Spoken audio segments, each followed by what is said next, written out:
بسم اللہ الرحمن الرحیم وعن ام کلثوم رضی اللہ تعالی عنہا قالت سمعت رسول اللہ صلی اللہ علیہ وسلم یقول لیس الکذاب الذی یصلح بین الناس فینمی خیرا او یقول خیرا۔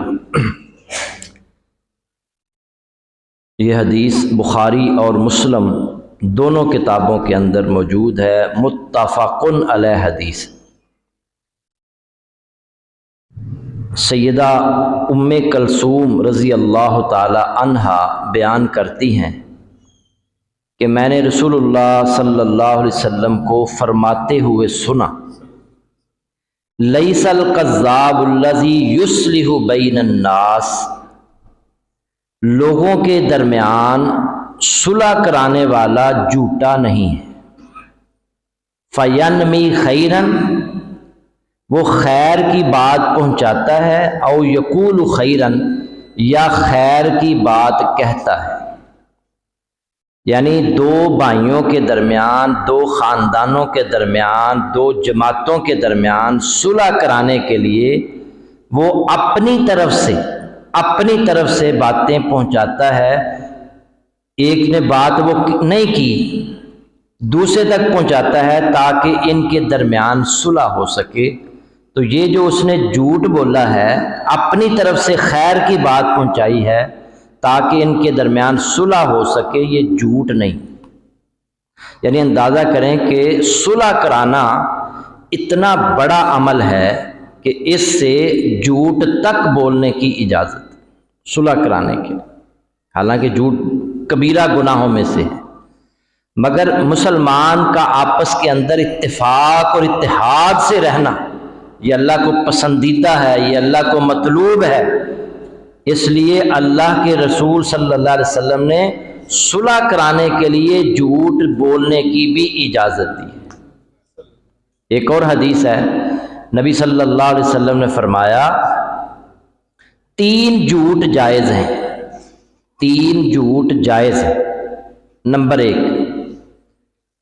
لوگوں کے درمیان صلح کرانے کے لیے جھوٹ بولنا جائز ہے۔ نمبر 2، میدان جنگ میں دشمن کے خلاف ان کو دھوکہ دینے کے لیے جھوٹ بولنا جائز ہے، دشمن کے خلاف۔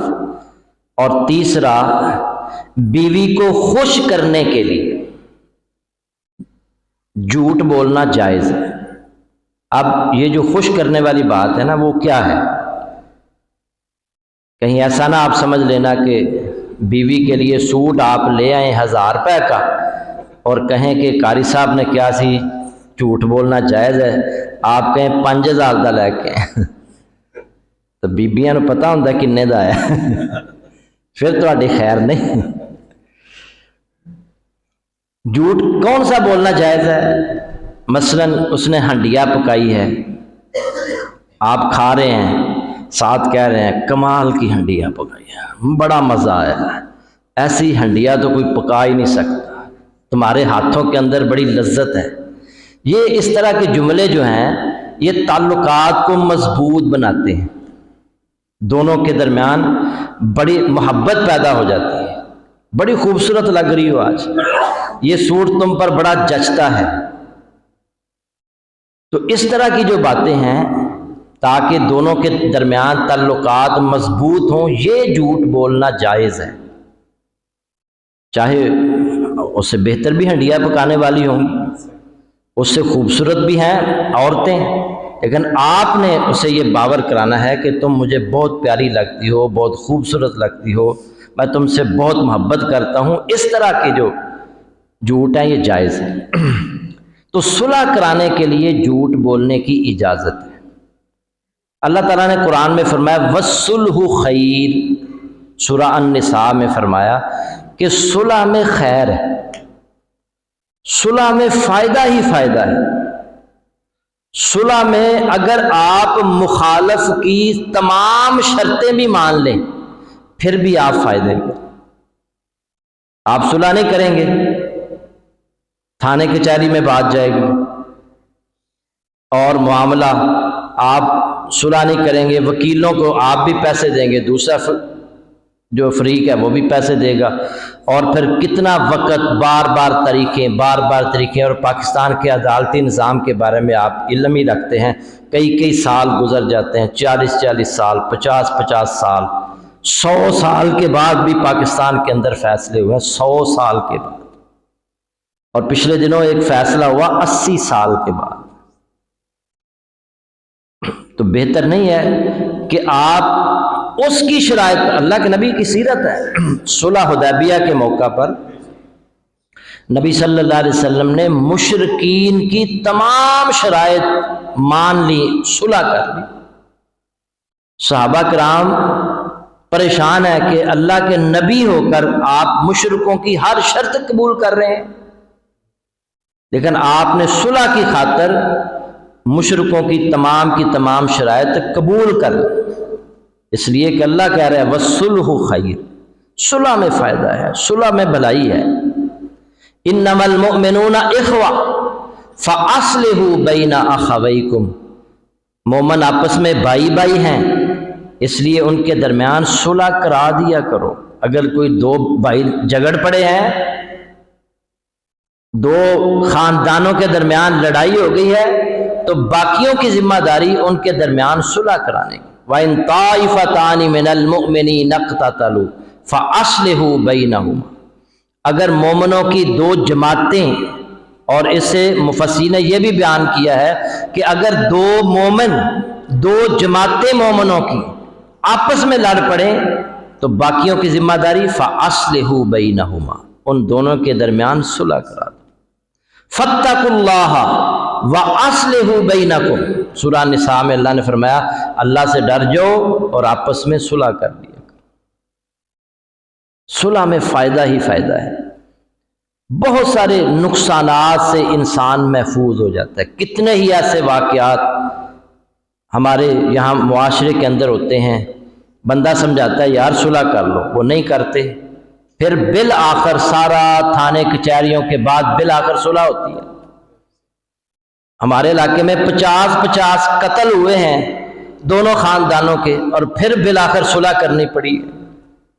تو بہتر نہیں ہے کہ میں کہا کرتا ہوں چھوٹا نقصان برداشت کر لیں، پھر بڑا نقصان برداشت کرنا پڑے گا۔ تو چھوٹے نقصان پر ہم راضی نہیں ہوتے، بڑے نقصان پر پھر راضی ہونا پڑتا ہے۔ ہمارے معاشرے کے اندر لڑائیاں، جھگڑے، فساد یہ عام سی بات ہے، اور پھر تھانے کچہری، سگے بھائی آپس کے اندر تھانوں میں جا رہے ہیں، عدالتوں میں جا رہے ہیں، سگا بہن کے ساتھ معاملات نہیں صحیح اور وہ عدالتوں میں خوار ہو رہے ہیں، میاں بیوی کے درمیان طلاق کے معاملات عدالتوں میں خوار ہو رہے ہیں، مل بیٹھ کر معاملہ حل نہیں کرتے۔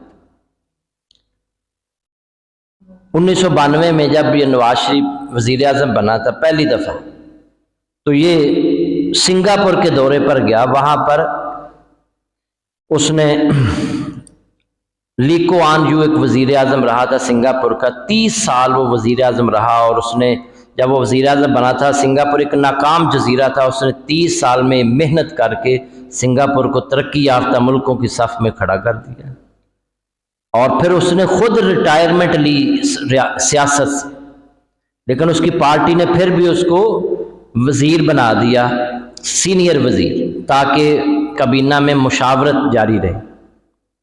تو نواز شریف وہاں گیا تو اس نے اس خواہش کا اظہار کیا ان کے وزیر اعظم سے، میں لی کوان یو سے ملاقات کرنا چاہتا ہوں۔ چنانچہ اس سے رابطہ کیا گیا، اس نے آدھا گھنٹہ ٹائم دیا، تو آدھے گھنٹے میں اس سے نواز شریف نے سوال کیا، بہت ساری باتوں میں سے ایک بات یہ بھی تھی، کیا پاکستان ترقی کر سکتا ہے؟ اس نے ایسے سر جھکایا، تھوڑی دیر سوچا اور کہنے لگا نہیں، پاکستان نہیں ترقی کر سکتا۔ اس نے کہا کیوں نہیں کر سکتا؟ اس نے کہا 3 وجہ ہے۔ پہلی وجہ یہ ہے کہ تم مسلمان ہو، تمہارا آخرت پر یقین ہے، تم کہتے ہو آخرت بہتر ہونی چاہیے، دنیا بہتر ہوتی ہے ہو جائے، نہیں ہوتی نہ۔ تو پہلی وجہ یہ ہے، یہ اس کی اپنی بات ہے۔ بہرحال ہمیں یہ حکم ہے کہ ربنا آتنا فی الدنیا حسنہ، وفی الآخرۃ حسنہ وقنا عذاب النار، دنیا کی بہتری کی پہلے دعا۔ اسلام یہ نہیں کہتا کہ آپ بالکل دنیا سے الگ تھلگ ہو کر رہبانیت والی زندگی بسر کریں، درویش بن جائیں، یہ نہیں۔ دوسری اس نے بات یہ کی کہ پاکستان کے اندر فوج کی حکومت ہے، اور جس ملک میں فوج کی حکومت ہو وہ ملک کبھی ترقی، اور یہ دیکھ لیں 1992 کی بات، آج تک ملک ترقی نہیں کر سکتا۔ تیسری بات اس نے کی جو ہمارے موضوع کے متعلق ہے، تیسری بات اس نے کی کہ میرے آباء و اجداد بھی ہندوستان سے یہاں آئے، اور اس نے کہا کہ میرا باپ نا وکیل تھا ہندوستان کے اندر، اور اس کے پاس مسلمان کلائنٹ بھی آتے تھے، ہندو کلائنٹ بھی آتے تھے کیس لے کر۔ ہندو کلائنٹ آتا، میرا باپ اس کا کیس سٹڈی کرتا اور دیکھتا کہ اس کے کیس میں کوئی جان نہیں ہے، یہ کیس مضبوط نہیں ہے، یہ جیت نہیں سکتا، اسے مشورہ دیتا کہ تم جیت نہیں سکتے۔ تو وہ کہتا ٹھیک ہے جناب، آپ نا دوسرے فریق سے صلح کروا دیں، میری صلح کروا دیں۔ میں صلح کروا دیتا۔ کہتا ہے جب کوئی مسلمان میرے پاس آتا نا، اس کا بھی اتفاق سے اگر کیس کمزور ہوتا، میں اسے یہی مشورہ دیتا کہ تم جیت نہیں سکتے، تمہارا کیس کمزور ہے۔ تو وہ کہتا ہے جناب تسی اپنی فیس پڑھو تے کیس کرو، میں لڑاں گا، میں لڑدے لڑدے کیس مر جاؤں گا، میرا پتر لڑے گا، میرا پوترا لڑے گا۔ وہ کہنے لگا جو قوم وراثت میں جھگڑے چھوڑ کر جائے وہ قوم کبھی ترقی نہیں کر سکتی۔ جائیں عدالتوں کے اندر، ایک ہمارے دوست ہیں عالم دین ہیں، وہ کہتے ہیں کہ ہمارا کوئی جھگڑا تھا یہ جائیداد کا، تو ابا جی مجھے عدالتوں میں لے جایا کرتے تھے، میں ابا جی کی انگلی پکڑ کر جایا کرتا تھا چھوٹا سا۔ اب وہ کہتا ہے کہ میں بوڑھا ہو چکا ہوں، میرا بچہ میری انگلی پکڑ کر عدالت جا رہا۔ ابھی ان کے دوسرے جو پارٹی ہے وہ بڑی سٹرانگ پارٹی ہے، اوکاڈا کی یہ بات ہے، تو ان کے حق میں دوسری پارٹی کے حق میں ہائی کورٹ نے فیصلہ کر دیا۔ اب یہ سپریم کورٹ بھی جا سکتے ہیں، مگر اس نے کہا نہیں، اللہ نے پتہ نہیں ساڑھے مقدر جائیداد نہیں لکھی، انہوں نے سپریم کورٹ اپیل نہیں کی، ورنہ اس میں بھی کئی سال لگے۔ ہمیں میرے باپ نے یہ کیس کیا تھا اور انہوں نے ناجائز قبضہ کیا ہوا ہے، کوئی ایم این اے کی پارٹی ہے ادھر کی، اور یہ غریب ہیں۔ تو وہ کہتا ہے کہ میں پیچھے ہٹ گیا کہ نہیں، میں اپنے اگے نسل چ لڑائی منتقل نہیں کرنا چاہتا۔ تو میرے بھائیوں صلح کر لیں، صلح میں فائدہ ہے، اللہ بھی کہہ رہے ہیں وَالصُّلْحُ خَيْرٌ، صلح میں فائدہ ہے۔ آپ دوسرے فقیر کی تمام فریق کی تمام شرطیں قبول کر لیں، پھر بھی آپ فائدے کے اندر ہیں، بہت سارے نقصانات سے اپنے آپ کو بچا لیں گے۔ اللہ تعالیٰ عمل کی توفیق عطا فرمائے۔ وآخر دعوانا الحمدللہ رب العالمین۔